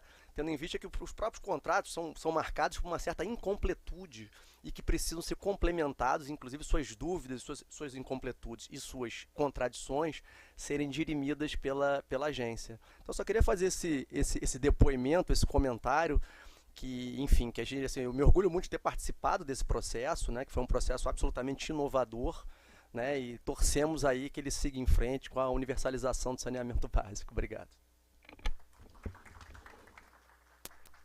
Quero fazer só um comentário. Primeiro, você tem que estar nessa lista, tá? Quem não conhece o Rafael, brilhante advogado, com uma atuação muito grande na área ambiental. Vou dizer que eu concordo demais com você. Eu fui professor de contratos muitos anos na PUC de Minas. E se tem uma coisa que a gente faz no contrato, é o exercício de futurologia com base na sua experiência. Então, você tem que prever situações que não aconteceram e que podem eventualmente acontecer e tratar todas elas, né? Então, o contrato jamais será completo. Jamais será completo. Ainda mais quando a gente está iniciando alguma coisa tão nova, né? E como também disse muito bem a Flávia, fazer críticas em relação àquilo que já está pronto é muito fácil. E é importante que sejam feitas para que a gente possa, nos próximos, aprender com esses erros. Porque a gente aprende isso, né? Quando dá problema, bom, eu tenho que tratar disso para que não aconteça de novo, né? Então, é um laboratório, né? tem que ligar. É uma oportunidade enorme, inclusive assim, para todos aprenderem e poderem assim visualizar quais foram os erros. Existem vários erros que a gente vai identificando conforme a coisa vai andando, né? Então assim, já foi feito um termo aditivo, né? Vão ter outros termos aditivos, quer dizer, por isso que assim, pelo próprio contrato ele já nascer, né, com várias lacunas ou várias ausências, né, de regulação contratual, é por isso que você precisa de uma entidade reguladora forte. Então o papel da ANA hoje, com as normas de referência, né, ele vai de alguma maneira abarcando essas lacunas.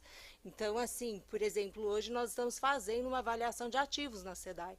Quer dizer, é super novedoso. Foi, assim, acho que é uma das primeiras que estão sendo feitas, né? Salvo algumas agências reguladoras que já estavam estruturadas há muito tempo, de Minas, né, próprio Espírito Santo, São Paulo, né? A SEDAI, ela nunca fez uma revisão tarifária, né? Ela só tinha direito a reajuste tarifário, né? Embora tivesse previsto na lei aqui do Rio de Janeiro, na prática não houve. Né? Então, assim, e a gente não tem uma base de ativos regulatórios. Né? Então, assim, é isso que a gente está construindo hoje. Então, assim, eu venho do setor elétrico, né? Trabalho com infraestrutura há 22 anos e fiz várias modelagens, né, na área de infraestrutura, mas, assim, e muita coisa no setor elétrico. Sou professora na Espanha, né? Então, assim, realmente, assim, regulação, eu acho que, assim, todos esses serviços é muito importante. Agora, tem mais uma implicação, né? Você está falando, assim, de o poder concedente em si, né, de acordo com a Constituição, né, ou com as próprias decisões do STF, é dos municípios, né? Então, assim, é muito difícil, né, sem a regionalização, você conseguir ter realmente uma universalização. E, assim, existe uma concepção de todos esses muitos prefeitos que acham que tem, assim, uma coisa maravilhosa e que vai ganhar uma outorga gigantesca, né, e que acha que pode, que é um negócio, né, o saneamento. E o saneamento não é um negócio, né, na verdade, ele é muito difícil, né, é muito trabalho, né, as empresas privadas, né, que realmente, assim, tiveram que colocar, né, hidrômetro, uma série de questões, e aumentou a conta de luz, porque, assim, de alguma forma, as estatais, elas não tinham um comercial forte, né, para se preocupar, né, com troca de hidrômetros, né, com cobranças e etc. O privado vai atrás disso, né, e ele não está errado. Né, o que a gente tem que cuidar e tem que ter uma regulação é que eu não posso ter um serviço que seja tão caro, né, que as pessoas não possam pagar e aumente o índice de inadimplência. Então, também não adianta aumentar demais a tarifa, porque você não vai ter capacidade para poder pagar essa tarifa. Então, vai aumentar o índice de inadimplência. Então, você vai ter mais perdas, né? Então, assim, encontrar esse meio termo, né, ver o que tem que ser subsidiado, seja pela União, seja pelo Estado, né? Então, assim, você tem que ter essa busca desse equilíbrio. Então, assim, é muita coisa ainda para a gente conseguir aqui. Só uma complementação. Antes de estar na Genesa, eu estava no governo do Estado, mais ou menos há uns 5 anos, e eu acompanhei esse projeto lá de trás, né? E alguns colegas fora do Estado me perguntam como é que o Estado do Rio de Janeiro conseguiu fazer uma concessão tão grande que não vinha fazendo nem pequena há anos, né? Eu acho que a resposta passa por isso, né? A nossa PGE, extremamente fortalecida, com grandes doutrinadores de direito administrativo, construiu um grupo de trabalho, um Dream Team, que atuou dia e noite nesse processo, né? Atuou nas defesas do TCE, atuou nas defesas, nos questionamentos relacionados ao Ministério Público do Estado, Ministério Público Federal.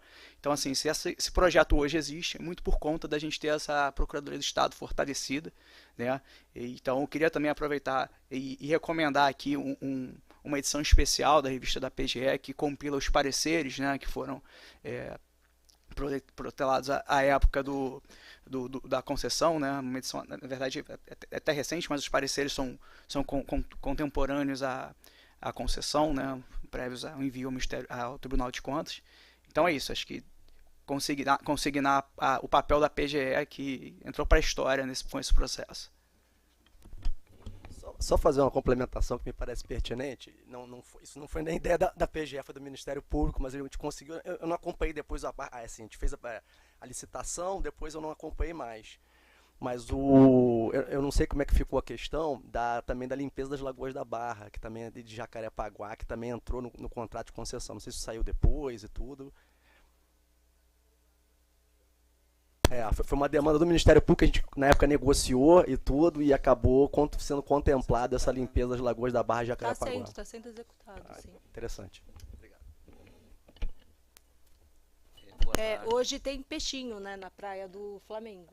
Né? Então, assim, eles, assim, realmente, eu acho que, assim, em 2025 saiu ali, né, quais são as cidades piores de saneamento. 3 ou 4 estão no Rio de Janeiro, né, na Baixada Fluminense. Então, assim, não existe, né, na Baixada ainda tratamento de esgoto. Você tem afastamento, né, mas não chega ali, esse esgoto não é tratado. E eu acho que as pessoas têm que pensar para onde que vai esse esgoto, né? Porque, assim, sai da tua casa de alguma forma, né, mas não é tratado, vai para os rios. E os rios vai interferir aonde? Na qualidade da água que você bebe. Né? Então, assim, eu acho que todo mundo tem que pensar que todo mundo, enquanto não tiver um saneamento básico completo, né, todos nós estamos sujeitos a doenças hídricas. Né? Então, assim, porque, por exemplo, quando chove, eu vejo isso, né? Eu tenho aqui, eu quase não consigo dormir de tanto que apita o meu celular. Porque ali, olha, choveu, então a qualidade da água baixa, tem que fechar, tem que desligar, acaba a luz, né, que também interfere, né, a gente tem que desligar, cai bomba, né, então, assim, é tudo interligado, né, então não adianta você imaginar, você vai lá, faz cocô e acha que tá tudo bem, estou bebendo água, né, então, assim, se não tiver tratado, nós também estamos sujeitos. Todo mundo, e a população de baixa renda sofre mais, porque está mais perto disso. Eu vou informar o seguinte, nós temos 3 minutos para fechar aqui a mesa, por favor. Boa tarde, quero parabenizar a doutora Monique e nesses termos a OAB por essa oportunidade de estar aqui. Eu sou um profissional do setor do saneamento, trabalho com o colega Douglas no CREA, sou funcionário de carreira também da SEDAI, da qual eu vejo vários amigos aqui. Então, quando o Dr. Douglas disse que estava lá nascendo, em 97, eu já estava imprimindo conta, porque Deus me agraciou com a oportunidade de passar em várias etapas do processo de saneamento, e desde puxar trena, dizer que a gente ia recadastrar e a água ia chegar, e são aí já 27, 28 anos que a gente verifica que o desafio é gigante. E vocês falam aqui, eu me vejo, né, com as falas de vocês. E para que eu formalize uma pergunta, eu queria colocar para as doutora Cioli, doutora Parente, que elas falaram sobre os contratos e que o contrato já nasce com a sua dificuldade, a questão da tarifa social, que eles quase sempre não contemplam, e os contratos por trás são, né, precedidos, antes do contrato acaba acontecendo aquela licitação, com outorgas, às vezes, com valores incalculáveis, que o próprio saneamento, às vezes, não conhece, e que, como profissional e cidadão do meu país, eu vejo que as outorgas, às vezes, mais tiram do que colocam valor no saneamento, e essa não é uma frase minha, é uma frase do Alceu, ex-presidente da ABS, e eu sempre a repito, porque é isso que ela faz. Então, para as duas doutoras, eu coloco a seguinte situação. O resultado, às vezes, da revisão do contrato passa com a proposta de jogar para dentro do próprio contrato a renegociação tarifária para um reequilíbrio. E isso vai resultar, às vezes, numa conta que o cidadão médio brasileiro vai sentir muita dificuldade de pagar. E tem atores que às vezes não estão vindo para a conversa, ou estão vindo não do tamanho que deveriam vir, e eu chamo aí o governo federal, a instituição federal, com seus grandes atores, o BNDES, a Caixa Econômica, os grandes bancos, e também os governos estaduais, que com o esforço junto com os municípios deveriam participar dessa discussão, até porque às vezes as soluções são bilionárias e os orçamentos das concessionárias ou do operador não vai dar conta. Então, isso já por si só mostra aí que os 30 até 33 o desafio é gigante. E com vamos dizer, esse vício de contrato, eu como cidadão comum, funcionário lá das concessionárias, operador, e dada a minha experiência, eu vejo que se a gente não discutir essa equação, a gente vai ter problemas da ordem de economia para uma operação desse tamanho. Então, se as duas doutoras pudessem, já falaram um pouco dentro daquilo que eu entendia que faz parte da resposta, mas eu gostaria de, dentro dos 3 minutos que a gente tem, falar um pouco. Agora cada uma tem 1 minuto para responder. Bem viu? rapidinho. Queria te dizer que a solução é estudar melhor, fazer conta melhor e a gente entender como é que fecha essa conta. A Agência Nacional de Águas está fazendo essa conta, então eu participei de alguns momentos desse trabalho que está sendo feito em parceria com um centro de pesquisa da Fundação Getúlio Vargas e uma consultoria econômica. Estão tentando fazer o que deveria ter sido feito antes da aprovação da lei, como a Flávia mencionou. E eu entendo que o marco regulatório do saneamento, ele direciona para uma política pública que preferencialmente é bancada pela tarifa, mas não unicamente. Então, pode ser que em alguns lugares a gente precise aprovar outras formas de subsídio, né? A gente precisa pensar isso. E esse assunto não é novo e continua sendo discutido no setor elétrico, por exemplo, onde tem um déficit absurdo e quem não é do setor também não sabe, mas tarifa social continua sendo discutida, como é que fecha a conta em vários lugares. Hoje a discussão está onde quem não participa ainda do SIM, quem está mais distante, enfim, quem está não interligado ainda na rede, que ainda precisa ser interligado, e como é que ele vai conseguir participar e pagar a tarifa, né, da interligação. Então, muito obrigada. Estou falando assim, o subsídio aqui vem da região sul-sudeste para a região nordeste, né? Agora, quando você fala de saneamento, a coisa é muito mais complicada, né? E eu acho que essa conta não vai fechar, como você mesmo disse. Então, assim, eu acho que vai necessitar de subsídios, até porque não existe capacidade para poder pagar, né, por todos os investimentos, por tudo isso. Eu não posso jogar isso em cima do consumidor, né? Então, tem um limite.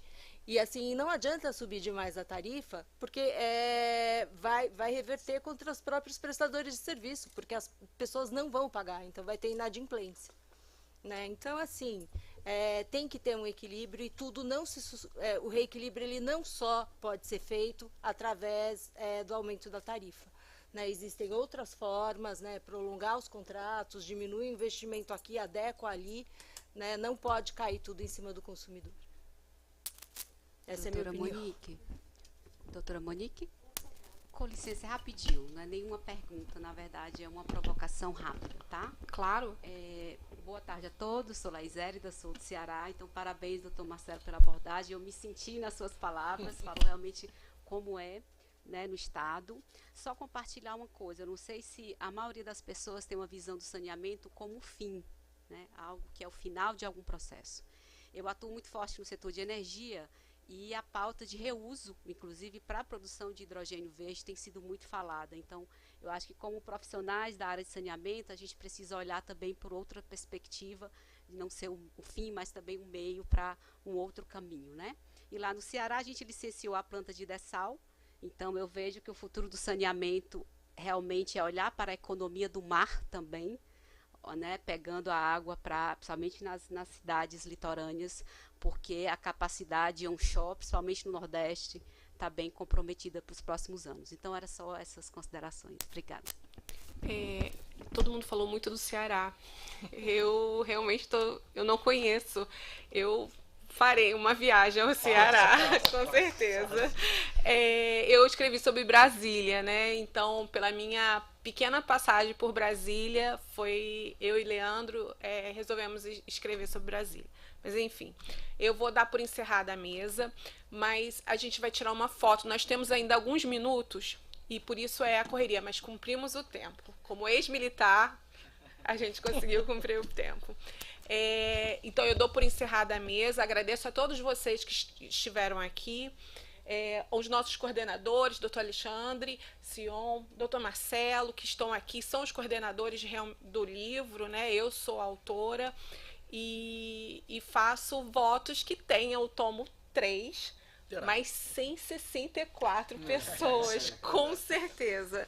Tá bom? Muito obrigada a todos. E vamos tirar uma foto, né? Você quer falar alguma coisa? Eu vou rapidinho, assim, muito rápido. Agradecer, não vou tomar esse tempo, só tenho que fazer um comentário rápido, já que você me deu essa oportunidade. Esse negócio de a gente vai ao banheiro e ele desaparece, é a mesma coisa que acontece com lixo. A gente coloca o lixo no cesto, ele começa a desaparecer. Depois ele vai lá para a área. A hora que o caminhão passa, ele desaparece, é um passe de mágica. Então, e a gente precisa discutir isso, porque ele não desaparece, né? Então, é fundamental. Mas é só agradecer e que a gente possa ter muitos tomos e muitos eventos. Muito obrigado.